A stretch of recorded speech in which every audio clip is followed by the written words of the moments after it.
Assalamualaikum warahmatullahi wabarakatuh. Perkenalkan, nama saya Sri Suharti, Shum MPD. Saya merupakan salah satu dosen pada program studi Sistem Informasi D3 Kampus Karawang, Fakultas Teknik dan Informatika, Universitas Bina Sarana Informatika. Pada kesempatan kali ini, saya akan mendeskripsikan pernyataan diri dosen dalam unjuk kerja Tridharma Perguruan Tinggi atau dikenal dengan PDD UKT-PT dalam bidang pengajaran sebagai salah satu persyaratan sertifikasi dosen gelombang 1 tahun 2025. Mata kuliah yang saya ampu adalah mata kuliah Bahasa Indonesia, yang mana mata kuliah ini termasuk dalam kelompok mata kuliah MKWK atau mata kuliah wajib kurikulum. Jenis mata kuliah ini adalah Project Based Learning dengan bobot 2 SKS. Mata kuliah ini membahas mengenai konsep perkembangan bahasa Indonesia sebagai bahasa nasional dan bahasa negara yang berkaitan dengan konsep bahasa, fungsi, dan sifat bahasa, ragam dan laras bahasa.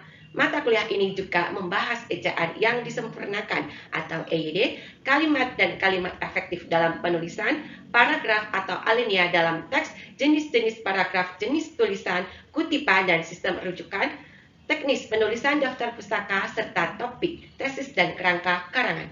Dengan didasari oleh penguasaan atas pengetahuan fungsi-fungsi bahasa serta ragam dan larasnya, keterampilan ejaan, tanda baca, kalimat efektif, jenis paragraf dan jenis wacana, dan kemampuan mensintesis teks-teks dari berbagai sumber, mahasiswa diharapkan mampu menyusun dan menghasilkan tulisan serta dapat berbicara yang baik dalam bahasa Indonesia. Adapun capaian pembelajaran mata kuliah Bahasa Indonesia yang pertama, CPL atau capaian pembelajaran lulusan program studi yang dibebankan pada mata kuliah ini, yang pertama dari aspek sikap, yaitu menginternalisasikan nilai, norma, dan etika akademik. Yang kedua dari aspek pengetahuan, yaitu memiliki integritas profesional dan berkomitmen terhadap nilai-nilai etika. Yang ketiga, keterampilan umum yang pertama, mampu menyusun laporan hasil dan proses kerja secara akurat dan sahih, serta mampu mengomunikasikannya secara efektif kepada pihak lain yang membutuhkan. Yang keempat, keterampilan umum yang kedua, yaitu mampu bekerja sama, berkomunikasi, dan berinovatif dalam pekerjaannya. Capaian pembelajaran mata kuliah atau CPMK ada 9. Yang pertama, mampu mengikuti perkembangan bahasa Indonesia sebagai bahasa nasional dan bahasa negara. Yang kedua, mengerti dan mampu membuat karangan ilmiah, ilmiah populer dan non-ilmiah. Ketiga, memahami dan mampu berkomunikasi sesuai ejaan bahasa Indonesia. Keempat, mampu menggunakan kalimat efektif. Kelima, mampu mengidentifikasi ketidaksantunan ragam ilmiah dalam bidang akademik, mampu memahami bentukan kata atau diksi. Ketujuh, memahami bagian-bagian karangan ilmiah. Delapan, mampu presentasi dan pidato ilmiah dengan baik. Terakhir, memahami dan mencitarasakan kalimat. Ajar mata kuliah Bahasa Indonesia pada pertemuan pertama, yaitu konsep, fungsi, dan sifat bahasa. Pertemuan kedua, ragam dan laras bahasa. Pertemuan ketiga, ejaan yang disempurnakan atau EYD. Pertemuan keempat, kalimat dan pengertian kalimat efektif. Pertemuan kelima, tujuan dan fungsi kalimat efektif. Pertemuan keenam, persyaratan dan penerapan kalimat efektif dalam penulisan. Pertemuan ke-9 diberikan materi paragraf atau alinea dalam teks. Pertemuan 10, jenis-jenis paragraf. Pertemuan 11, jenis tulisan. Pertemuan 12, kutipan dan sistem rujukan. Pertemuan 13, teknik penulisan daftar pustaka. Dan pada pertemuan 14, topik, tesis, dan kerangka karangan. Di Universitas Bina Sarana Informatika, mata kuliah Bahasa Indonesia diberikan secara online atau daring. Kegiatan pembelajaran dilaksanakan secara tatap muka, secara virtual dengan menggunakan media Zoom Meeting. Selain itu, mahasiswa juga diwajibkan untuk mengakses LMS atau e-learning MyBest untuk melaksanakan presensi, mengunduh materi, mengunggah tugas-tugas, serta melaksanakan diskusi di forum diskusi. Video pembelajaran tambahan diberikan di saluran YouTube, kuis, dan latihan diberikan dalam bentuk media Google Formulir, Kahoot, maupun Quizzes. Perlu diketahui sebagai mata kuliah Project Based Learning, Bahasa Indonesia tidak ada UTS maupun UAS. Namun, digantikan dengan tugas-tugas proyek baik secara mandiri maupun kelompok. Oleh karena itu, sistem penilaiannya untuk kehadiran diberikan bobot 20%, adapun nilai proyek sebanyak 80%. Sehingga nilai akhir merupakan gabungan 20% nilai kehadiran ditambah 80% nilai proyek. Asesmen atau penilaian ini diberikan dalam bentuk tes kinerja atau praktik serta tugas portofolio. Untuk range nilai, untuk nilai 80 sampai 100 akan mendapatkan nilai A, untuk 70 sampai dengan 79 akan mendapatkan nilai B, untuk 60 hingga 69 akan mendapatkan nilai C, untuk range 31 sampai 59 akan mendapatkan nilai D, dan nilai 0 sampai 30 akan mendapatkan E. Berikut akan ditampilkan kegiatan pembelajaran bahasa Indonesia yang dilaksanakan secara daring melalui media Zoom. Selamat malam teman-teman semua. Waalaikumsalam warahmatullahi wabarakatuh. Baik, ya alhamdulillahirrahmanirrahim. Wassalatu wassalamu ala asrafil anbiya wal mursalin wa ala alihi washabihi ajmain amma ba'du. Puji syukur kita panjatkan kehadirat Allah Subhanahu wa taala yang telah memberikan kita rahmat, taufik dan hidayahnya sehingga pada malam hari ini kita bisa bertemu kembali dalam rangka kegiatan belajar mengajar mata kuliah Bahasa Indonesia pertemuan 12 ya dengan materi kutipan dan sistem rujukan. Nah, untuk itu saya izin share screen. Oh ya, bentar. Nah, udah tampil di layar ya. Mbak Ella bisa disimak ya PowerPoint saya? Bisa, Bu. Siap. Baik, untuk awal pertemuan ini sebelum materi, kita akan melaksanakan tes awal terlebih dahulu. Ini untuk mengetahui seberapa jauh ya teman-teman memahami materi kutipan dan sistem rujukan. Nah, nanti untuk tes awal ini kita menggunakan aplikasi Kahoot. Nah, depan tidak langsung berarti. Depan tidak langsung. Oke. Nah, saya peringkat pertama, Bu.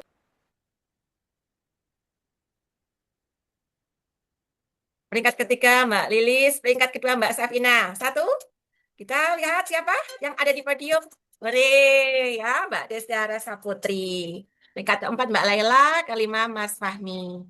Oke, terima kasih ya partisipasinya luar biasa. Oke. Nah, sebentar saya mute dulu aplikasi. Nah, sudah ya aplikasi ya dimute karena supaya tidak mengganggu. Kita lanjutkan materi ya. Tadi sudah luar biasa ya, teman-teman. Eh, banyak yang sudah mengetahui apa itu kutipan dan rujukan. Oke. Oke. Kita mulai dari definisi kutipan. Apa itu kutipan? Saya minta Mbak Siti Aisyah untuk membacakan slide yang tertera di layar. Silahkan, Mbak Siti. Baik, Ibu. Definisi kutipan. Kutipan diartikan pengambil alihan satu kalimat atau lebih dari karya tulisan lain untuk tujuan ilustrasi atau memperkokoh argumen dalam tulisan sendiri. Purwodarminta 2003 619. Tuh. Kutipan merupakan Ya, yang kedua. lanjut. Tidak, sudah cukup Mbak Siti Aisyah, terima kasih. Baik, Ibu, Selanjutnya ya. Mbak Safina. Dari mana ya, Bu? Sorry. Nah, kutipan menurut Wasti. Bentar, Bu. Oh, ini. Kutipan merupakan sebuah pengambilan konsep atau pendapat dari orang lain sebagaimana yang tertulis dalam karya tulisnya. Oke, terima kasih Mbak Safina. Berarti dari dua definisi tersebut dapat disimpulkan bahwa kutipan itu adalah pengambilan ya konsep atau pendapat ya orang lain yang terdapat ya di dalam karya tulisnya dan kita gunakan untuk tujuan ilustrasi atau memperkokoh argumentasi di dalam tulisan kita. Itu ya. Jadi mengambil alih konsep atau ya pendapat orang lain untuk tujuan ilustrasi dan argumentasi. Itu ya. Yang kedua, tujuan kutipan ya. Yang pertama untuk landasan teori. Apa maksudnya? Maksudnya adalah kutipan digunakan untuk menunjukkan bahwa tulisan kita didasarkan pada teori yang sudah ada sebelumnya, ya, pemikiran yang sudah ada sebelumnya. Jadi tidak berdasarkan asumsi sendiri, tidak ngarang-ngarang begitu ya. Yang kedua, ya, kutipan digunakan untuk penguat argumentasi penulis. Jadi kutipan dipakai untuk mendukung pendapat dan argumen kita agar lebih meyakinkan karena ada sumber ilmiahnya. Ya, yang ketiga, penjelasan uraian. Kutipan membantu menjelaskan bagian-bagian tertentu dalam tulisan kita agar lebih jelas karena melalui pendapat para ahli atau pakar. Ya, yang keempat, sebagai bahan bukti untuk menunjang pendapat, artinya kutipan bisa dijadikan bukti bahwa pendapat kita punya dasar atau didukung oleh penelitian atau sumber yang sah, ya, yang valid gitu. Yang kelima, menghindari tindakan plagiarisme. Dengan mencantumkan kutipan dan sumbernya, kita terhindar dari perbuatan atau tindakan menjiplak hasil karya orang lain. Ya, yang terakhir, menghargai buah pikiran atau kekayaan intelektual orang lain. Maksudnya dengan memberi kutipan berarti kita menghormati, mengakui ide atau pemikiran orang lain atau temuan orang lain yang kita gunakan. Biasanya ini dalam bentuk sitasi ya, teman-teman bisa mengecek poin sitasi seorang peneliti di akun ya Google Scholar-nya masing-masing. Gitu ya. Jadi kalau kita menggunakan Mendeley biasanya ya itu akan memberikan poin tersendiri bagi peneliti atau penulis gitu. Yang berikutnya prinsip-prinsip mengutip ya. Agar tulisan kita menjadi satu himpunan yang rapi, sebaiknya kita tidak terlalu banyak mengutip ya. Kutipan hanya seperlunya saja agar tidak merusak gagasan atau pemikiran ya yang sebenarnya. Itu ya. Jadi jangan sampai tulisan kita itu isinya hanya kutipan ya. Kita kembali ke tujuan kutipan tadi bahwa kutipan tujuannya adalah untuk mendukung ya argumen kita. Jadi argumen atau pendapat kita, gagasan kita yang ditonjolkan, bukan kutipannya. Yang sering terjadi mahasiswa itu terlalu banyak mengutip tapi gagasannya tidak ada. Nah, jadi harus dipahami gagasan kita harus ditonjolkan ya. Kutipan digunakan sebagai penguat ya, pendukung ya atau bukti-bukti. Nah, seperti itu. Kalau ada kutipan yang panjang, misalnya transkrip pidato gitu ya, itu sebaiknya dilampirkan di bagian belakang, tidak disatukan dengan teks ya, tulisan kita. Yang keempat, kutipan hanya dianggap benar jika kita sebagai menulis menunjukkan tempat atau asal kutipan sehingga penulis lain itu bisa menyesuaikan kutipan dengan sumber aslinya ya. Jadi kita harus nuliskan ya sumbernya dari mana ya. Jadi nama penulis dan tahun itu harus dicantumkan supaya orang lain itu bisa melacak ya, bisa menemukan di mana letak tulisan, di mana sumber yang kita kutip gitu ya. Seperti itu. Kan? Ada kutipan langsung dan kutipan tidak langsung. Kalau kutipan langsung berarti kita menyalin kata-kata orang lain ya, sebagaimana yang tertulis di dalam tulisannya. Kalau kutipan tidak langsung berarti kita menyampaikan ulang ya tulisan orang lain dengan kata-kata kita sendiri. Itu bedanya. Nah, untuk kutipan langsung ini ada beberapa cara yang harus diperhatikan. Yang pertama, tidak boleh ada perubahan dalam teks asli, tidak boleh mengubah kata-kata. Jadi ditulis apa adanya sebagaimana yang ada di dalam tulisannya. Kemudian, tanda sih digunakan apabila ditemukan kesalahan pada teks asli. Tanda titik 3 digunakan apabila ada bagian-bagian kutipan yang dihilangkan. Misal kita menilai bahwa ada kalimat yang tidak relevan dengan tulisan kita, itu bisa dihilangkan dengan memberi tanda titik 3 berspasi. Gitu. Nah, jangan lupa setiap mengutip kita harus mencantumkan sumber kutipan yang berlaku dalam bidang selingkung. Bidang selingkung maksudnya format penulisan yang berlaku di lingkungan kita berada, instansi kita. Misalnya teman-teman mahasiswa dari BSI, maka format penulisan kutipan itu mengikuti yang berlaku di BSI. Jadi setiap kampus biasanya punya ya punya cara menulis kutipan masing-masing. Sudah ditentukan. Jadi kalau misalnya BSI itu, kalau penulisan karya tulis, itu berarti kan harus merujuk pada buku pedoman penulisan karya tulis, ya. Itu ada di masing-masing akun mahasiswa ya, di My Student sudah ada. Teman-teman nanti bisa cek.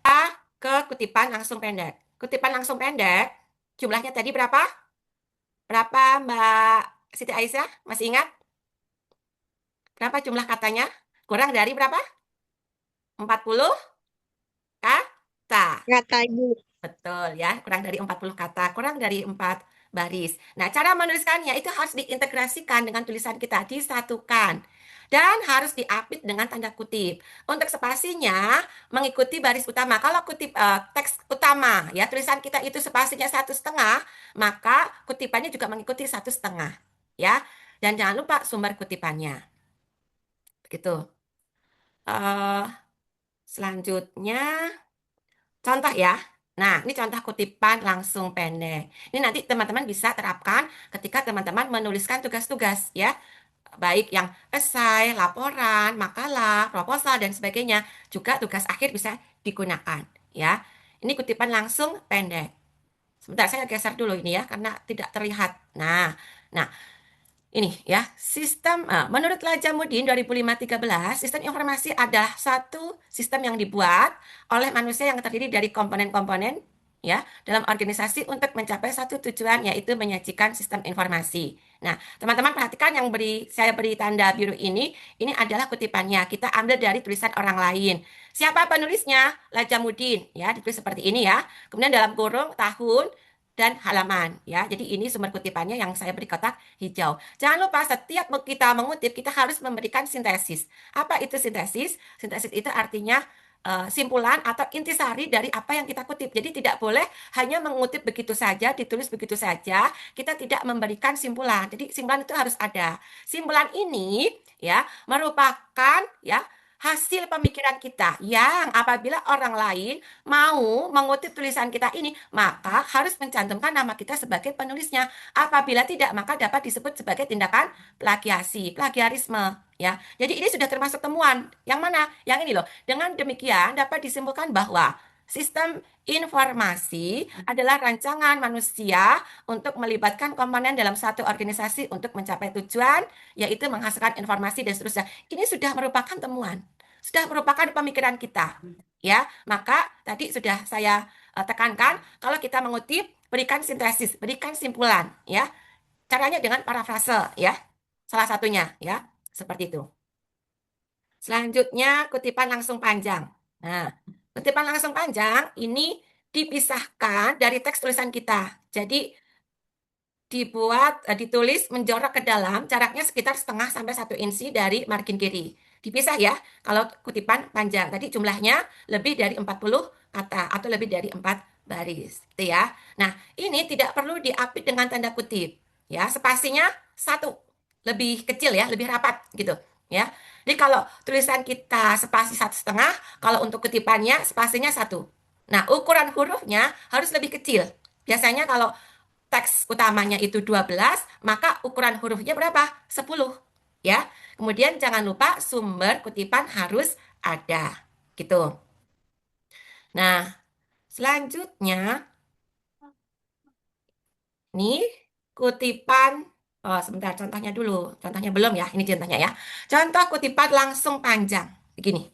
Nah, ini ada lebih dari 4 baris. Teman-teman bisa dihitung ya. 1, 2, 3, 4, 5. Lebih dari 4 baris ini ya.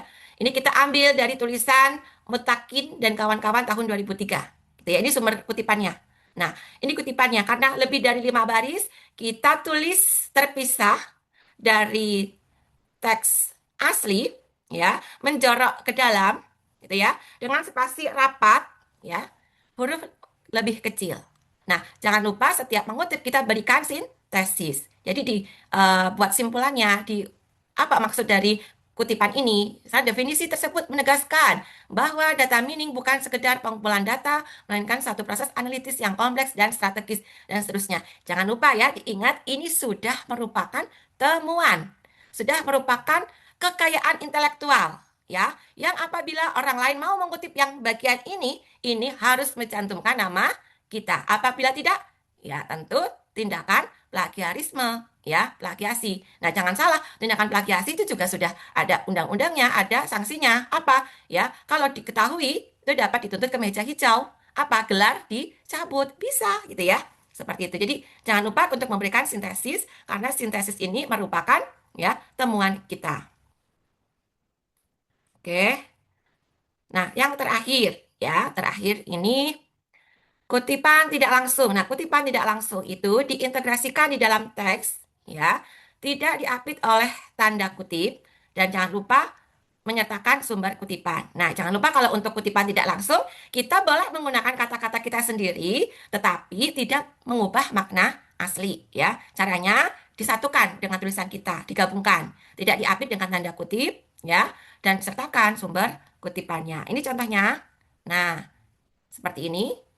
Nah, ini saya mencoba menulis ini kutipan dari bidang sistem informasi ya, model waterfall. Nah, gitu ya. Ini tulisan kita. Dalam pengembangan perangkat lunak, pemilihan metode yang tepat sangat penting untuk menjamin keberhasilan proyek dan keteraturan proses kerja. Salah satu metode yang sering digunakan adalah model waterfall. Nah, model waterfall ini kan kita tidak ngarang begitu saja, tetapi kita gunakan konsep orang lain, terutama yang pakar, yang ahli. Nah, kita kutip seperti ini. Model waterfall merupakan salah satu metode pengembangan perangkat lunak yang tahapannya digambarkan seperti air terjun yang menyediakan pendekatan alur hidup perangkat lunak secara sekuensial dan berurutan, dan seterusnya. Jangan lupa sumber kutipannya. Karena ini dua penulis, maka ditulis dua-duanya ya. Cukup nama belakangnya saja. Sukamto dan Salahuddin, 2018. Jangan lupa berikan sintesisnya. Dari definisi tersebut dapat dipahami bahwa pendekatan waterfall menekankan penyelesaian satu tahap sebelum berpindah ke tahap berikutnya, dan seterusnya. Oke, ini ya. Sampai di sini ada yang mau ditanyakan? Silahkan. Silahkan. Bu, tanya. Silahkan Mbak Lilis. Ya, Bu. Saya di Selanjutnya mau tanya nih, bagaimana cara menuliskan kutipan dari jurnal online Ibu yang tidak memiliki nomor halaman? Itu bagaimana Bu caranya? Kalau untuk menuliskan ya jurnal online yang tidak memiliki halaman, maka cara penulisannya harus mencantumkan nama penulis dan tahun. Untuk halamannya tidak perlu dicantumkan, tidak apa-apa ya, karena memang tidak ada ya. Tapi kalau nama penulis dan tahun itu sifatnya wajib. Gitu ya, Mbak Lilis. Apakah bisa dipahami? Baik. Ya, bisa Bu. Oke, silahkan yang lain. Saya, Bu, tanya Bu. Oh, Mbak Yudanti ya, silahkan Mbak Yudanti. Ya. Selamat malam. Sebelumnya saya Yudanti. Mau tanya Bu, apakah boleh dalam penulisan di karya ilmiah gitu bisa ditulis menurut Google atau menurut siapa gitu, boleh nggak Bu? Ya, bolehkah kita menulis ya dengan menurut Google atau menurut internet gitu ya? Itu seringnya mahasiswa seperti itu ya. Nah, sebaiknya dihindari ya, tidak boleh. Tapi, harus jelas mencantumkan siapa penulisnya. Kalau tidak ada nama penulisnya, maka tentu ada instansi atau lembaga yang menerbitkan tulisan tersebut. Misalnya tulisan dari Badan Bahasa, maka disebut menurut Badan Bahasa, gitu ya. Tahun berapa? Tahun 2023, gitu ya. Bahasa adalah dan seterusnya. Jadi disebutkan ya nama penulisnya siapa, nama belakangnya ya kalau di dalam kutipan itu. Nah, kalau tidak ada nama penulis, maka nama lembaga atau instansi. Begitu ya, Mbak Yudanti ya. Bisa dipahami Mbak Yudanti? Ya, bisa Bu. Makasih. Terima kasih kembali. Silahkan. Bu, saya mau bertanya. Silahkan Mbak Ella. Baik, terima kasih atas kesempatannya. Perkenalkan, nama saya Laila. Saya izin bertanya, bagaimana cara penulis kutipan jika nama penulis terdiri dari 2 orang atau lebih, Bu? Terima kasih. Baik, terima kasih pertanyaannya ya Mbak Ella. Kalau untuk penulis yang lebih dari 2 orang, maka 2 orang dulu ya. Yang 2 orang itu maka harus ditulis semuanya, tetapi ya cukup nama belakangnya saja. Dan nama belakang itu dianggap sebagai nama marga. Misalnya di sini Sukamto dan Salahuddin ini kan 2 penulis ya. Ini nama belakangnya saja ya. Dilanjutkan dengan tahun.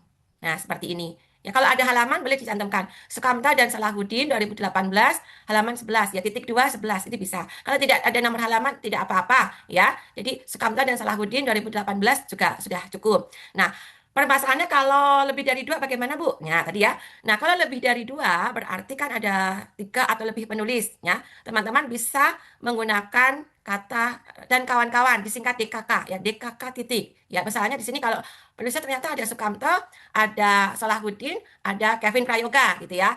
Nah nanti cukup ditulis Sukamto ya dan kawan-kawan titik koma 2018.